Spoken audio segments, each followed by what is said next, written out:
Friends, मैं हूं विकास और आप सभी का स्वागत करता हूं नॉलेज किंगडम में। आज हम बात करेंगे कि कैसे हम बहुत इजीली पियानो सीख सकते हैं।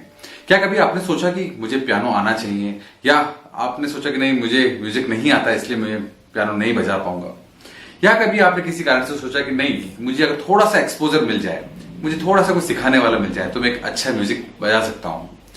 विश्वास मानिए, आप बिल्कुल सही जगह पर हैं। हम जिन स्टेप्स को फॉलो करेंगे इन वीडियोस में वो बहुत आसानी से आपको पियानो सिखा देंगी। आप पाएंगे कि कुछ ही दिनों में आप बहुत अच्छा पियानो बजाने लग गए हैं, बशर्ते आप थोड़ी सी प्रैक्टिस करें। तो फ्रेंड्स, बिना समय गवाए आइए हम शुरुआत करते हैं हमारे फर्स्ट लेसन की कि हम पियानो कैसे बजाएं। फ्रेंड्स, किसी भी पियानो में आपको ब्लैक और व्हाइट कीज का कुछ एक खास अरेंजमेंट देखने को मिलेगा। मैं आपको बताता हूँ वो अरेंजमेंट क्या है। यदि आप इस पियानो को ध्यान से देखें तो आप पाएंगे कि यहाँ पे कुछ खास तरह के सेट बना हुआ है। पहला सेट ये, दूसरा सेट यहां, तीसरा सेट यहां। ये जो सेट है इसे हम सप्तक कहते हैं। अमूमन जितने भी गायक हैं या जितने भी स्वर हैं वह मध्य सप्तक में गाने गाए जाते हैं। एक सप्तक में कुल जो शुद्ध स्वर होते हैं वह 7 होते हैं, जो आपने बहुत पहले भी सुने हुए हैं और बहुत कॉमन है। सा, रे, गा, मा, पा, धा, नी और वापस सा। यहां सा से लेके इस सा तक ये एक सप्तक बन गया। उसी प्रकार एक सेट हमारे पास यहां पर भी है, वो उसी प्रकार सा, रे, गा, मा, पा, धा, नी और सा, ये एक सप्तक बन गया। और ठीक उसी प्रकार हमारे पास एक सप्तक यहां पर है। जो सप्तक हमारे पास बीच में है हम उसे मध्य सप्तक कहते हैं। जो इससे पहले जहां मोटी आवाज हो रही है उसे हम कहते हैं मंद्र सप्तक, और जो जहां पतली आवाज हो रही, जहां तीखी आवाज हो रही, उसे हम कहते हैं तार सप्तक। ये हमारा तार सप्तक है। किसी भी सप्तक में कुल 12 स्वर होते हैं। 12 स्वर। अब आप कहेंगे कि 12 स्वर तो हमने स्वर तो 7 ही सुने, 12 कहां से आ गए? जी हां, कुल 12 स्वर इस प्रकार होते हैं क्योंकि जो मुख्य स्वर हैं जिन्हें हम शुद्ध स्वर कहते हैं वह 7 हैं। सा, रे, गा, मा, पा, धा, नी और पुनः सा, ये शुद्ध स्वर हैं। इसके अलावा हमारे पास कुछ कोमल स्वर होते हैं, विकृत स्वर जिन्हें हम कहते हैं। वो है सा के बाद एक बटन यहां पर है। इस रे से पहले ये जो बटन है इसे हम कोमल रे कहते हैं। कोमल रे के बाद शुद्ध रे और उसके बाद आता है कोमल गा। ये मुख्य गा है। पहले हम बजा रहे थे सा, रे, गा, और इससे जस्ट पहले है कोमल गा। तो कोमल रे, कोमल गा। उसी प्रकार जब हम बजा रहे थे सा, रे, गा, मा, पा, धा, ये धा शुद्ध धा है, और इस धा से ठीक पहले जो बटन है इसे कहते हैं हम कोमल धा। कोमल धा के बाद ये जो बटन है ये है कोमल नी, जो कि शुद्ध नी ये है। इस शुद्ध नी से जस्ट पहले जो बटन है वो है हमारे पास कोमल नी, उसके बाद शुद्ध नी और फिर सा। इन पूरे सप्तक में इन कोमल और शुद्ध स्वरों के बीच एक स्वर हर सप्तक में ऐसा होता है जो सिर्फ एक ही होता है, जिसे हम कहते हैं तीव्र मा। यहां जो ये बटन आपको मिल रहा है यह है तीव्र मा। हर सप्तक में एक तीव्र मा आपको देखने को मिलता है। तो इस प्रकार हमारे पास कुल 12 स्वर हुए, जिनमें से 7 आपके पास शुद्ध स्वर, इसके बाद 4 कोमल स्वर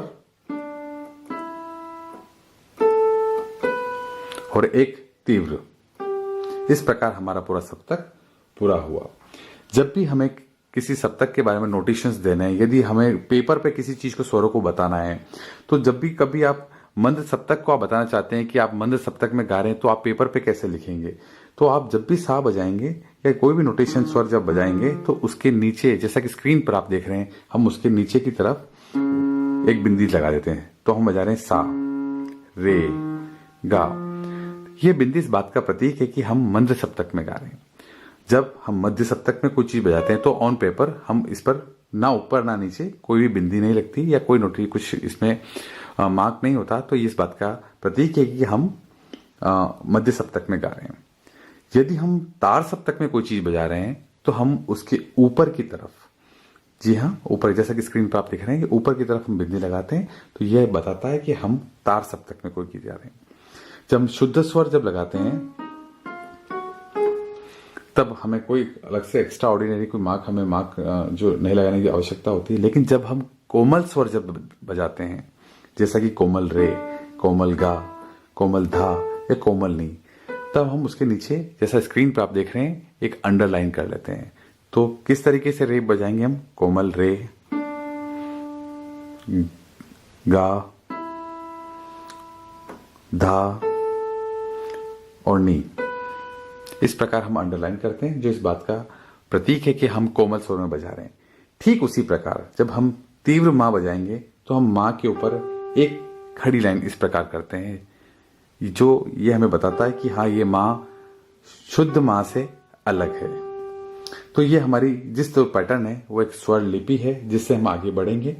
अब हम बात करते हैं एक असाइनमेंट की। तो आपको एक कार्य, एक जो प्रैक्टिस बार बार करनी है, इस फर्स्ट लेसन के एंड में मैं आपको वो बताऊंगा जो बहुत जरूरी है। अब हम बात करते हैं कीज के पैटर्न का अरेंजमेंट की। जब आप प्रैक्टिस करेंगे तो आप अपने हाथ को इस प्रकार रखें और याद रहे फिंगर्स जो हैं आपकी वो ब्लैक कीज पर चलें और जो नीचे आपका थंब हमेशा नीचे चले, जितनी वाइट कीज है उस पर। अब हम स्टार्ट करते हैं। आपको प्रैक्टिस बार बार ये करनी है कि आपके जो इंडेक्स फिंगर है और मिडिल फिंगर है वो सा और रे पे आए। सा रे, आपको कोशिश करनी है सा और रे पर आपकी फिंगर्स आए। सा रे। फिर गा के लिए थंब यूज करें। फिर 3 फिंगर आपके पास है मा, पा और धा के लिए। मा, पा, धा। वापस नी के लिए आप थंब, जैसा कि मैंने बताया कि थंब हमेशा नीचे व्हाइट कीज पर चलेगा। नी और सा। वापस सा, वापस थंब नी, धा। वापस इन तीनों फिंगर का वही यूज करना है। पा, मा, गा, वापस थंब, रे, सा। आपको यही प्रैक्टिस बार बार करनी है। ऐसा ना हो कि आप फिंगर्स को आपस में मिक्स कर दें, कोई भी चीज को किसी फिंगर से कोई भी चीज बजा रहे हैं। आपको बहुत इजीली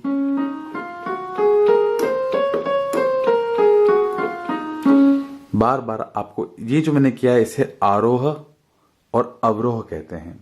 आपको बार बार आरोह और अवरोह की प्रैक्टिस करनी पड़ेगी शुद्ध स्वर के साथ। नेक्स्ट आपको मैं बताऊंगा नेक्स्ट लेसन में कि कैसे आपको इसके अलावा अब कोमल स्वर की प्रैक्टिस कैसे करनी है और अलंकार का प्रयोग कैसे करना है। फ्रेंड्स, विश्वास मानिए आप बहुत जल्दी सीख जाएंगे। बहुत आसान है, थोड़ा सा आपको प्रैक्टिस और समय इसे देना पड़ेगा। यदि ये आपको वीडियो पसंद आया है तो हमारे चैनल नॉलेज किंगडम को सब्सक्राइब करना ना भूलें, इसे लाइक करना ना भूलें। Thank you so much.